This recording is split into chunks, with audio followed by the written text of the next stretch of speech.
Body bags where horror lies.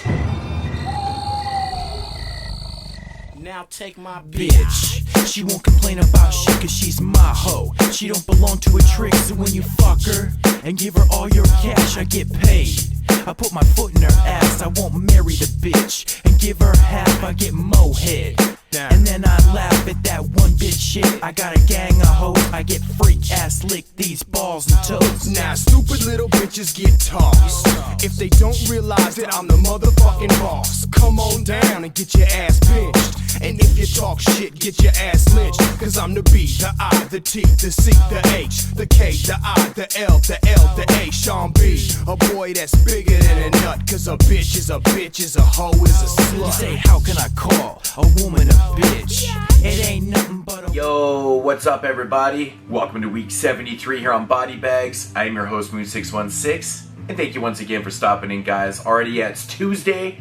And I'm doing another film review, and this week's theme is serial killers. Pretty interesting theme for a week. We all know that there's millions of films based on real life serial killers and stuff. I today chose one of my favorite serial killers. I know it sounds funny to say favorite serial killers, like I'm a huge fan of this guy. But I find Jeffrey Dahmer to be one of the most intriguing and interesting serial killers out there. Just from a lot of different aspects, and he's also, you know, for me, one of the most explored ones too. It was just so much easier to get a hold of material and whatnot. But yeah, very interesting guy. And yeah, so the film I chose today is from 2002, starring Jeremy Renner as Jeffrey Dahmer, and that is of course titled Dahmer. Yeah, pretty I actually kind of like the cover art on this. I think it's very, you know, fitting to the story. So, but yeah, getting into the plot of this one. Basically, well, it's the Jeffrey Dahmer story. Now, this one is told. It kind of depicts, like, you know, this one goes into more of the psyche of Jeffrey Dahmer. You know, it definitely showcases his relationship with his father and how it was not very good and stuff like that. But you know, the movie doesn't try to justify, you know, Dahmer's actions either, which I think is really cool. Jeffrey Dahmer obviously did not have a close relationship with his parents and stuff. So, you know, it kind of starts there. You know, it shows his, you know, his you know, relationship with his father and stuff like that. But the story's told from two different aspects. It kind of takes place at the end of his killing spree. You know, it's kind of depicting like his last killings and stuff like that. And the rest of the story is told from flashbacks of his very first killings and stuff like that when he was about 18, 19 years old. So it kind of goes back and forth between there, and also getting into more of Jeffrey Dahmer's personal and, you know, psyche and stuff like that about, you know, his personal life and stuff. I think it's a really interesting way of telling the story. Now, this one doesn't really, you know, it doesn't showcase anything from when he was a child. It really does start from when he was a late teenager, right at the point of his first killing, from when he picked up that, you know, hitchhiker or whatever, and, you know, killed him, and to his last days and stuff. And everything in between is kind of told by, you know, minor flashbacks and stuff like that. But it really just, like I said, depicts his first and kind of last encounters with death and stuff. So, but yeah, my thoughts on this one. It's a really interesting story. Now, like I said, you know, this one is, it's more of a, you know, a psyche type telling of Jeffrey Dahmer and stuff. This one definitely does not rely on the gore and all the really gruesome aspects of Jeffrey Dahmer's, you know, what he did with his victims and stuff. We all know that Jeffrey Dahmer was a cannibal.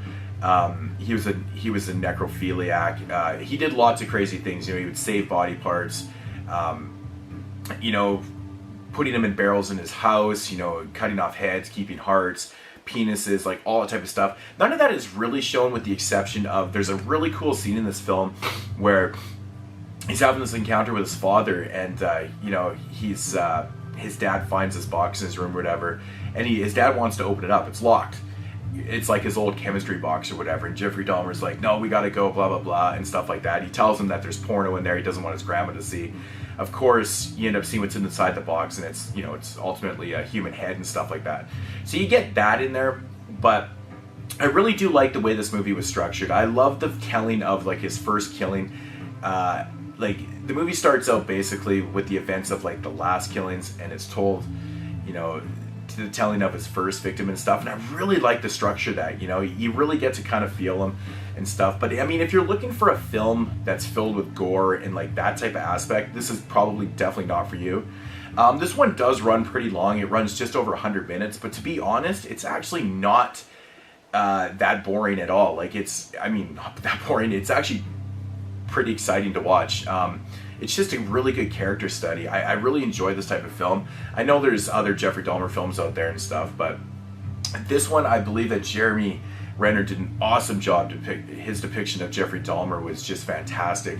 Very precise, and, you know, just kind of valid. Like it really holds a lot of merit in his performance and stuff. I think it's fantastic, and I really do like the structure. The editing in this film works perfectly.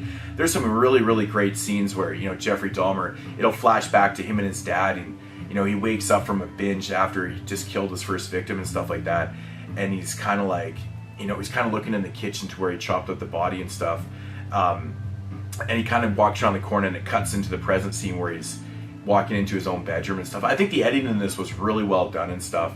It's really elegant. It's definitely a very different way of telling the story.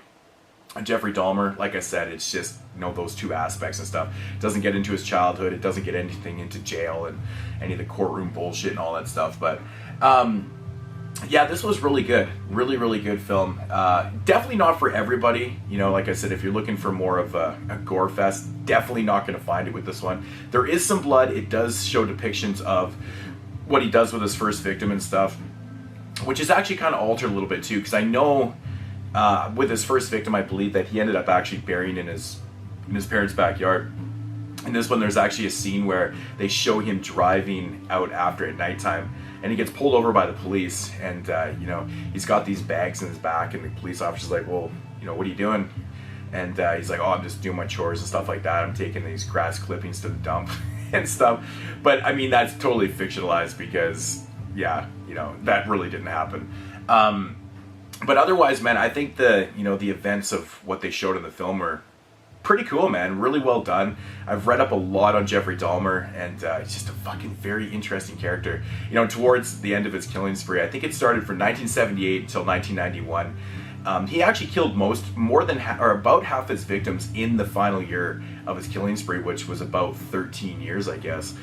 Which I found is interesting too. And actually, before he got caught, he actually killed like 3 or 4 people, you know, within the last couple weeks before he got caught. So he got a little sloppy, got a little aggressive and stuff, but, you know, I think this is a really good flick, man. One of the better, you know, real life serial killer films I've actually seen out there. I mean, Henry Portraits of a Serial Killer, which Dubby did yesterday on Body Bags, is another really good one, but this is, you know, this is an interesting way of telling the story. So yeah, Dahmer, I do recommend this, man. Great performance, pretty ominous soundtrack in the film, which is really interesting. I do like the fact that they really show Jeffrey Dahmer in every scene in this film. He's smoking or drinking, you know, every single scene. And it was a known fact that Jeffrey Dahmer was a full-blown alcoholic. Like, he started drinking booze at such a young age. You know, he was in his early teens, and he would drink, like, you know, full glasses of booze in school and stuff. But I really like that aspect they showed him. I know he wasn't much of a clubber and stuff like that, but there's this really cool kind of montage scene where he's in this gay club and he keeps drugging men, which was a known thing that he would do to get a lot of his victims in his house. He would drug them and ultimately, you know, kill them and fuck them and stuff like that. But there's this really crazy scene where in this club in this film where it just keeps showing him over and over again just fucking drugging and raping these men and stuff. It's pretty fucking brutal. But yeah, I really enjoyed this, man. Not for everybody, like I said, not a gore fest, but I love the storytelling of this one. So anyways, guys, if I had to rate this one, I'd probably give it about a 7 out of 10. Probably could have been trimmed a tad bit. You know, it does seem like it runs a little long for the average film, but what do you do? What do you do? Anyways, guys, that's going to do it for week 73 here. Definitely check out Dahmer. Great performance by Jeremy Renner. So bad with names. But yeah, anyways, guys, I'll see you on Sunday, and I've got a really good one coming up on Sunday also, along the same lines, if you know what I mean. So anyways, guys, I'll check you later. Peace out, homies.